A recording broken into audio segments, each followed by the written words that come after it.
WWE asking their fans to stop swearing, plus AEW stars are banged up after Double or Nothing. And we've got the backstage reaction to Jesse Ventura's rant from Saturday night's main event. It's all in the Cultaholic Wrestling News right now. If someone told you, Ross, to stop bleeping swearing, would that encourage you to stop bleeping swearing? Depends what the circumstances, Tom. We're not allowed to swear here, so we don't because it pays the bills. But if I was going to a professional wrestling show and someone told me to stop swearing, I reckon I would swear twice as much. So this is the issue that WWE may potentially be faced with, because you may notice when you watch WWE on Netflix, all of the juicy swears from the crowd and sometimes from the wrestlers are muted out completely. We had a prime example last night. Seth Rollins cutting his promo. The crowd are shouting, F you, Rollins. Pat's trying to cover for them, saying, love you, Rollins, I think he said. Fluff you, Rollins. He didn't say that. It's a completely different thing altogether. But I'm trying to say, he's trying to cover for the fans using a big swear. Yeah, so Wrestling Observer Live reporting today that there are some internal conversations at WWE to instill a no swearing policy at TV tapings. In terms of how this would look, according to the Observer, this would be the form of a pre-show announcement, presumably made by the ring announcer, asking fans to have fun, but not to swear during the broadcast. Now, interestingly, I'm the ring announcer for North Wrestling. You are? I've never seen you do this before. I sometimes mention it. And we do mostly adult wrestling shows, but we do, at least twice a year, do a family wrestling show, Thunderstruck 3, coming up in July, featuring Tajiri. But at those family shows, we've sort of cultivated this fan base at North Wrestling, the North Faithful, who swear like sailors during the adult shows. When it comes to the big shows that we do at the Walker Dome and the bigger arenas, which are family shows, they rein it in. They're amazing. Yeah. And I think that, I don't know whether North is exclusive to that. The North Faithful are a special type of people. And we'll find out in Leeds on Friday, see how much you swear on Friday when we go to the Project House. But I think that when it comes to a larger company like WWE, that might be a trickier one to pull off. All it's going to take is someone to test it out if they do implement this rule and to see if security chuck them out or not. If they do, well, you're going to stop, aren't you? If they do nothing, you're going to keep doing it. Yeah, I feel like we're too incorrigible as a society in general. Can they even do that in this era of free speech? In front of my crowd, they will not silence us if we want to say an F, a C, or a other one. It would be nice, because obviously watching it back, production-wise, it's difficult to enjoy a promo when they're having to mute every 4 or 5 seconds to get rid of a swear. But that's just me, going and being annoyed with just wanting the flow of a promo to flow. I've got an idea. Just don't let any adults in the shows. Just have solely babies under the age of 2. That is it. No swears there. No, just lots of crying and vomiting and pooing. Yep, that's better than swearing. Just disinterest all around.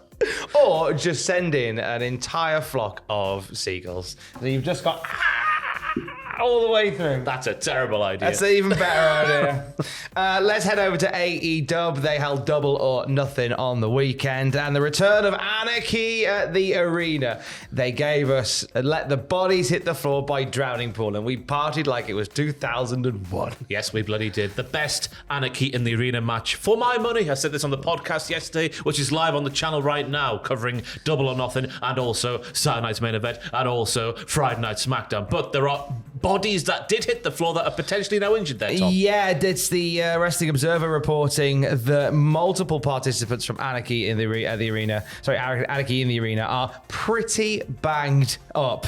Some of them may be off for a couple of weeks from in-ring action while they allow their bodies to heal. No names have been given in this one, but I can think of probably a few people who took some more sort of hellacious moves in and around that match that might probably take a little bit of time off. I think Omega took a fair shoeing in that one. He delivered a bloody one-winged angel through an exploding table off the stage to the floor. He did, and said recipient of one-winged angel will be taking a bit of a break, one would believe, as well. Let the bodies hit the bed for some R&R. Yeah. Let the bodies hit the spa. Or I can have a nice little jacuzzi. Yes, that's what happens in spas. You can have a jacuzzi at a spa, baby. I'm with you. I genuinely think it was one of the better Anarchy in the Arena matches in company history. I think I still got a soft spot for, I think it was the first one back after the pandemic, I really enjoyed that one, but this one I thought was extra. Was and I know really you're not good. allowed to say this kind of thing in the modern day, but I reckon that's the pay-per-view of the year so far in the Western society, the Western world, In of the Western professional hemisphere. of that upper echelon of professional wrestling in the Western side of the world. I think that's the show of the year so far. There was a lot of good to come from it. Let's get an update on Jim Ross. So on Grilling JR, there was a special live episode of Grilling JR last night, and Jim Ross revealed that he'll be undergoing surgery for cancer today. So on this very day. In fact, I think just before we came downstairs to record this video, he posted an update from the hospital where he was about to go under the surgeon's knife. Ross talked about his surgery and his future plans on Grilling JR yesterday. Up the Jim Ross, because he says, I don't plan on retiring. I plan on getting healthy and coming back and doing something in wrestling. Tony Khan is amazing to me and told me I'm fine and everything's good. I still believe I can do my schedule, at least the pay-per-views. I think I could bring continuity. Yeah, I think by being the pay-per-view guy, you can bring that still to it. He's hoping to be back behind the desk, calling the action at All In Texas. I love the Cavalcra Jim here. Going in for big colon surgery. I'll be back at work, no bother. What he was saying in this Grilling JR live special that they did yesterday, that basically he's going to have the surgery this morning, and then they want him sort of up and walking around in the afternoon. They want to sort of start his rehabilitation immediately. So by the time you watch this, he could be walking up and down the corridors of the hospital. Yeah. You know, like a slobber knocker of a human being. We send nothing but love and a speedy recovery, and all the best to good old JR. Asuka from WWE set to be back around any time now. So she missed all last year, and she was expected to miss WrestleMania. But Fightful have asked the question of WWE for an update on her return. Yeah, Fightful is saying when Fightful asked about Asuka's status ahead of WrestleMania, we're told that there wasn't serious consideration for her and she was still injured. We have heard the creative ideas for her eventual return were discussed in recent months, but it wasn't imminent. They were surprised that her creative plans were being brought up that early. Specifically, creative was discussed for her around the beginning of the year, even though her actually being cleared for Mania was unrealistic. So what does that mean then? Well, they clearly aren't 100% sure when Asuka's going to be completely good to go. It's been a while since we've seen her now, and genuinely, I don't know when we see her back again. And I think she's a miss on television. I think she's great. Of course she is, but it's interesting Amazing. that Kairi Sane in recent appearances on Raw, I haven't seen her appearance on last night's Raw, so hopefully this is still true. But last week, there was no mention of Damage Control. I've had a bloody Western Supermare there. Brain fart. There was no mention of Damage Control, and obviously with Dakota Kai going away, it just looks like that entire thing is just slowly disbanded. And it might be something that allows Asuka to maybe come back in and team with Kairi down the line, but sort of not mentioning it and letting Kairi sort of fly solo for a bit, maybe. Those Kabuki warriors. Their Kabuki warriors back soon.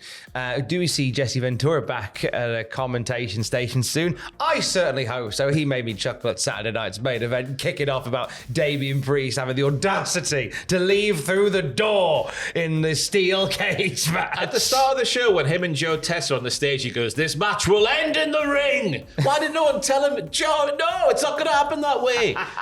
They do rehearsals, don't they? Why? See if he would have said something similar, put him right then. You'd have thought so. Yeah, Ventura incensed that Priest simply walked out of the cage door to win the match. According to a report from Fightful, there was lots of laughs backstage over some of the comments made by Jesse Ventura. I think because he was a visiting member of the commentary team. I think, if anything, it was seen as just a bit of silliness from the commentator. Yeah. On that occasion, I don't think it took away from what happened. And I think it kind of plays into sort of Jesse Ventura as a heel commentator.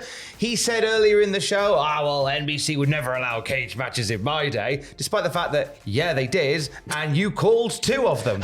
One of the ones that you called saw Big Boss Man versus Hulk Hogan, and Jesse Ventura encouraging Boss Man to leave via the door, which is something that he frowned upon when it was Damian Priest. But this leans into the fact that Ventura is a heel commentator. I did a bit of digging as well, because I was trying to look for more wrestling from his era where someone left a cage through the door. Bruno Sammartino did it in July of 1976 when he was taking on Stanley Hansen. Yeah, beating Black and Blue, and then just went, "I'm leaving through the door. Bye." Like, it has happened. It was just such a funny thing to kick off about. But again, I think it plays into... Ventura was one of these guys on commentary back in the day that would always call out these inconsistencies. And he was great as a heel because he would always justify. Yeah. Like, he wasn't just a heel because I just like the baddies. Like He was even going against Cody Rhodes not too long ago on one of the Saturday Night's main events. because he used a chair. What kind of champion uses a steel? I like him there to kind of like call out the inconsistencies and stuff like that. You know, I thought he was great. It was nice to see him there. Nice to see him there. Nice to see him. Nice to see him. Nice. You can see Ross right now on the Hold and Give channel. 4 p.m. I'll be there kicking some footballs with Liverpool FC. Come and watch me melt down. Watch him have a lovely meltdown. It's the best part of the day. It's the best part of your Tuesday. And for the very latest wrestling news at any time, you can check out Cultaholic.com. Stay safe.